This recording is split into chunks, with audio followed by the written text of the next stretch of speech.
We are joined in the studio by our security and defence analyst, Professor Michael Clarke. Fascinating, isn't it, at the moment, Michael? How far do you expect Ukraine to push into this Russian Kursk region? Yeah, well, Leah, that's a piece of string at the moment because they're pushing as far as they can get, and they're not coming across a great deal of opposition at the moment.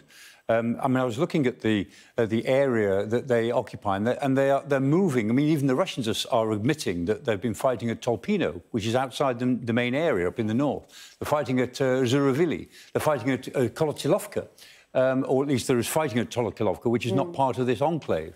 And there is more activity down towards Belgorod.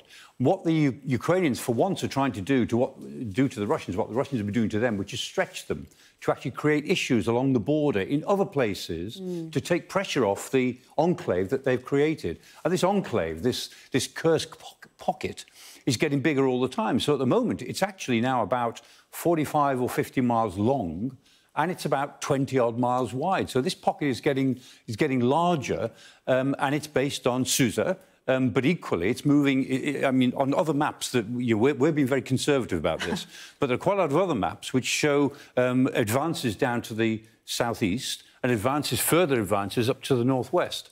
So the pocket is going bigger because the Russians are not able to do very much about it. They've only got local troops. I was looking at the fortification line. This is the line that the Russians have all along their frontier, fortifications. And the fortification line actually goes right through the middle of the pocket. So, in other words, the Ukrainians just walked straight over it. That's how good the fortification line was when they got to it. The Russians were completely unprepared for this because they didn't expect there to be a battle anywhere in this part of the frontier. They thought the battle was all down here. But the Ukrainians have pulled a fast one on them, counterpunch, moved into Russian territory. So as military manoeuvres go, it's a classic of its kind. How big it will get will depend on how fast and powerfully the Russians respond to it. But so far, they've been slow. They've not been very effective. That won't last. The Russians will come at this with a great deal of power. They won't settle for this. They will bring in units. They'll do whatever it takes.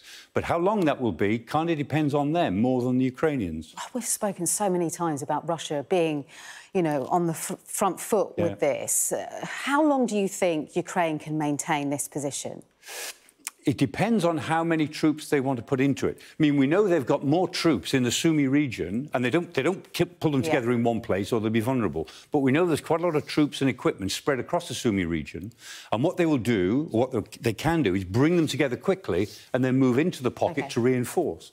But the more troops they bring into it, the bigger the pocket gets, the more people they've got in a vulnerable position. At some point, I keep saying this, at some point they're going to have to conduct a withdrawal in good order. They're going to have to get out.